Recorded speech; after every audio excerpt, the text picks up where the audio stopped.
भाई नाराज नहीं होना चाहिए बात।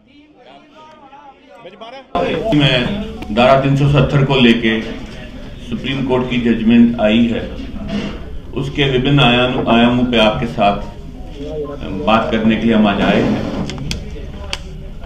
हमको बड़ा अप्रहेंशन था कि शायद कोई अनहोनी न घट जाए और जो सेल्फ एविडेंट कॉन्स्टिट्यूशनल रियलिटी है कहीं वो उसको नकारा ना जाए, लेकिन सुप्रीम कोर्ट ने हमारी आशंकाओं को, हमारे अप्रहेंशंस को बिल्कुल दरकिनार करके हमारे सामने एक बहुत खुशी का एक डिसीजन दे दिया, जिसमें क्लियरली धारा 370 के निरस्त करने की बात को उन्होंने अपहोल्ड किया है। जम्मू कश्मीर भारत का एक अभिन्न अंग है, सिर्फ टेरिटोरियली नहीं कॉन्स्टिट्यूशनली, इस बात को बिल्कुल क्लियरली कहा। और एक 70-75 साल से जो एक कंफ्यूजन चल रहा था, एक किस्म का एक विघटनकारी एक विचारधारा को प्रोत्साहित या पोषण किया जाता था, उन सारी बातों को निरस्त करके ये कहा कि भाई जम्मू कश्मीर वैसे ही भारत का अंग है जैसे किसी और कोई और स्टेट भारत का अंग है। इसलिए इस स्टेटमेंट का हम स्वागत करते हैं। हमारा अप्रहेंशन इसलिए भी था क्योंकि जम्मू कश्मीर में, खासतौर से कश्मीर में मानवता के खिलाफ अपराध हुए हैं, वहां पे जिनोसाइड हुआ है। हमको मालूम है कि सुप्रीम कोर्ट और भारत के कितने कोर्ट जब सरकार फेल होती है तो सो मोटो नोटिस लेती है और इंटरवीन करती है। जम्मू कश्मीर के मसले में सुप्रीम कोर्ट ने इंटरवीन नहीं किया, सो मोटो नोटिस नहीं ली। आतंकवादी हत्याएं हुई, लोगों को निकाला गया, इसके बारे में कोई सो मोटो नोटिस नहीं ली। तो हमको कहीं पर लगता था कि शायद भारत का सुप्रीम कोर्ट निष्ठुर बन गया है, भारत का सुप्रीम कोर्ट उन चीजों के बारे में सचेत नहीं है, उन फेलियर्स के बारे में सचेत नहीं है जो लोगों के मानवाधिकारों का हनन करते हैं, जो लोगों के राइट्स का हनन करते हैं। तो इस जजमेंट के कारण हमको लगता है कि नहीं, एक फिर से एक बात स्टेट की गई।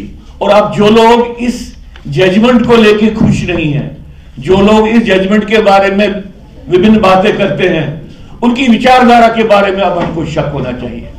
क्योंकि एक बात बिल्कुल क्लियर है, जो कोई भी इस जजमेंट के किसी भी आयाम को लेके जो कोई अपना क्वेश्चन मार्क करे और पुरानी अलगाववादी राजनीति को जिंदा रखे, वो लोग देश का हित नहीं कर रहे हैं, देश के हित में नहीं है, देश के दुश्मन है। दूसरी बात मैं कहना चाहता हूं आज आपकी प्रेस कॉन्फ्रेंस में, इसी सुप्रीम कोर्ट की जो बृहद जजमेंट है, उस जजमेंट का एक हिस्सा जो जजमेंट जस्टिस कोल ने दे दी है, उसमें उन्होंने बहुत क्लियरली माना है कि जो कश्मीर हिंदुओं का वहां पे विस्थापन हुआ, ये माइग्रेशन नहीं है, ये वॉलंटरी, ये माइग्रेशन वॉलंटरी नहीं थी।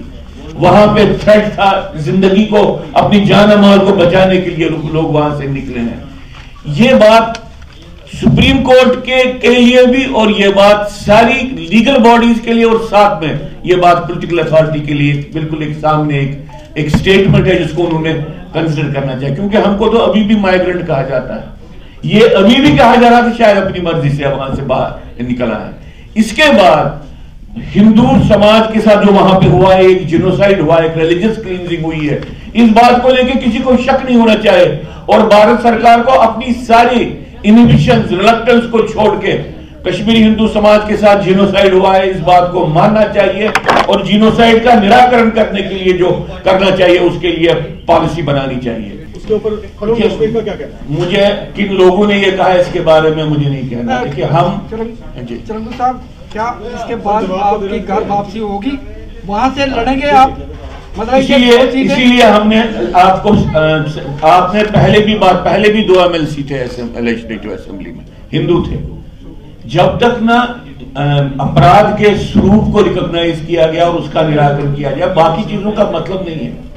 यहां पे जम्मू के लोगों को मान लीजिए 36 असेंबली कॉन्स्टिट्यूएंसीज हैं, क्या उनकी डिस्क्रिमिनेशन खत्म होगी? हमारा इशू डिस्क्रिमिनेशन का इशू नहीं है, एक अपराध का इशू है, मानवता के खिलाफ का अपराध। तभी हमने कभी ये डिमांडें नहीं की रखी थी सरकार के सामने, हमको सीट दे दो। हम तो सीधा सरकार को बोल रहे हैं कि पुनर्गठन अभी आधा हुआ है, इस पुनर्गठन को पूरा करो, कश्मीर घाटी में एक यूनियन टेरिटरी बना के वहां पे जो विस्थापित समाज है उनको बसाओ। ये हमारी भैया पम्मी कश्मीर का 2 सीटें उन्होंने दे दी हैं, उन 2 सीटों के माध्यम से वो क्या करना चाहते हैं, नॉमिनेटेड सीटें हैं, क्या वो उन हितों का वहां पे कम से कम लेजिस्लेटिव असेंबली में क्या उनका कहीं पे वो उसको कहीं पे आगे बढ़ा सकते हैं, ये हमको मालूम नहीं है। क्योंकि अंतोगतवा नॉमिनेशन जो होती है वो जो पार्टी करेगी इन रूल वही करेगी और उसी की पॉलिसी के हिसाब से एमएलए एमएलसी भी काम करेंगे। इसलिए मैं नहीं समझता हूं स्पेस मिल जाएगी बात करने की, अगर उन्होंने बात की, लेकिन इससे जो हुआ है उसका निराकरण होगा वो नहीं। बेसिक